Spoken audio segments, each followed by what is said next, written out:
আসসালামু আলাইকুম শিক্ষার্থীরা, তোমরা সবাই কেমন আছো? আসতে কোনো সমস্যা হয় নাই তো? আচ্ছা, খাওয়া দাওয়া করে এসেছো? হ্যাঁ, স্কুল তোমাদের কেমন লাগে? খুব মজা। হ্যাঁ, আচ্ছা, তাহলে আমরা একটা আজকের মজার জিনিস শিখবো, ঠিক আছে? ঠিক আছে, তাহলে আমরা একটু ব্ল্যাকবোর্ডের দিকে তাকাই। ব্ল্যাকবোর্ডে কি আছে দেখো। এটার নাম কি বলতে পারো? হ্যাঁ, উচ্চারণ কি হবে? গুড। ডয় বিন্দু র, কিন্তু উচ্চারণ হবে র। এর সাথে কখনো দীর্ঘিকার হয় না। ডয় বিন্দু র এর সাথে কখনো কি কার হয় না? দীর্ঘিকার হয় না। দীর্ঘিকার হয় না। ডয় বিন্দু র এর সাথে কি কার হয় না? হ্যাঁ, বর্ণ দেখো, এটার নাম ডয় বিন্দু র। এটার নাম কি? নাম কি? উচ্চারণ কি হবে? নাম কি? উচ্চারণ কি হবে? র। এবার র দিয়ে আমরা শব্দ গঠন করব। এর আগে আবার এইটা বারবার মনে রাখতে হবে। ডয়ে বিন্দু র এর সাথে কখনো দীর্ঘিকার হয় না।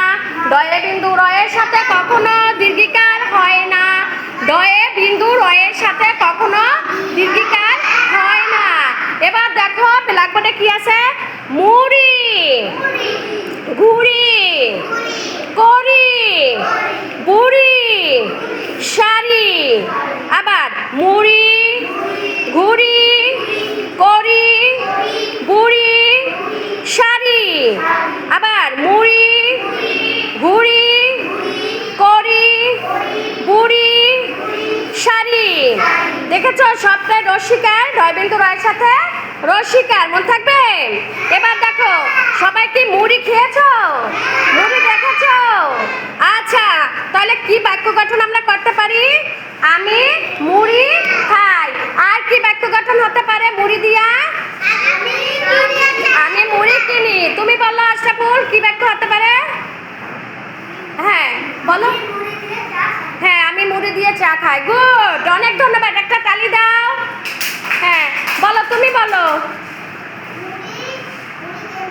হ্যাঁ, আমি মুড়ি কিনতে যাই। গুড, সুন্দর। এবার দেখো, এই যে আমি মুড়ি খাই বাক্যের শেষে একটা দাগ দেখেছো? এটার নাম দাড়ি। কি নাম? এইটা দেয়ালে বাক্য অর্থসম্পূর্ণ কমপ্লিট হয়। এবার দেখো, এবার কি? ঘুড়ি। আমার ঘুড়ি আছে। আমার ঘুড়ি আছে। আমার ঘুড়ি আছে। বাক্যের শেষে ডাক্তার নাম কি? বাক্যের শেষের নামটা নাম কি? গুড। এটা কি? করি। করি মানে কি? টাকা। হ্যাঁ, আমার করি আছে। আমার করি আছে। আর করি দিয়ে কি কি হয় বলো তো? করি দিয়ে তুমি কি কি করতে পারো?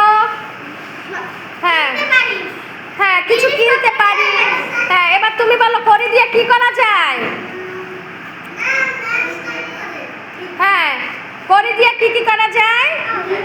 কিছু কেনাকাটা করা যায়।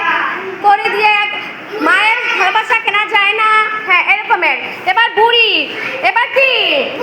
বুড়ি। এবার কি? বুড়ি। বুড়ি। বুড়ি দেখেছো তোমরা? বুড়ি কি নিয়ে হাঁটে? লাঠি নিয়ে। লাঠি নিয়ে। বুড়ি কি নিয়ে হাঁটে? বুড়ি কি নিয়ে হাঁটে? লাঠি নিয়ে। গুড।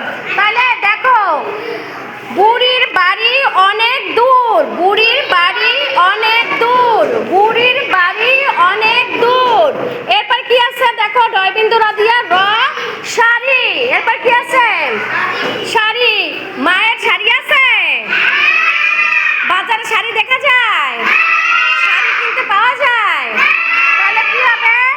আমি শাড়ি কিনি। আমি শাড়ি কিনি। আমি শাড়ি কিনি। আর কি কি হতে পারে?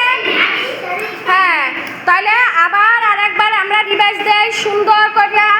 ডয় বিন্দু র এর সাথে কখনো দীর্ঘিকার হয় না। বলো, একসাথে বলো। ডয়ের বিন্দু র এর সাথে কখনো দীর্ঘিকার হয় না। ডয়ে বিন্দু র এর সাথে কখনো দীর্ঘিকার হয় না। যেমন মুড়ি, ঘুড়ি, করি, বুড়ি, শাড়ি, মুড়ি, ঘুড়ি,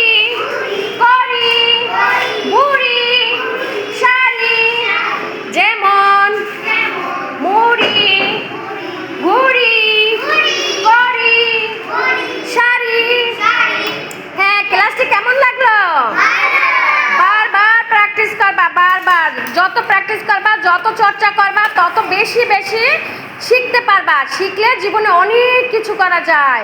তোমরা অনেক বড় হবা, দেশের মুখ উজ্জ্বল করবা। তোমাদের অনেক ধন্যবাদ।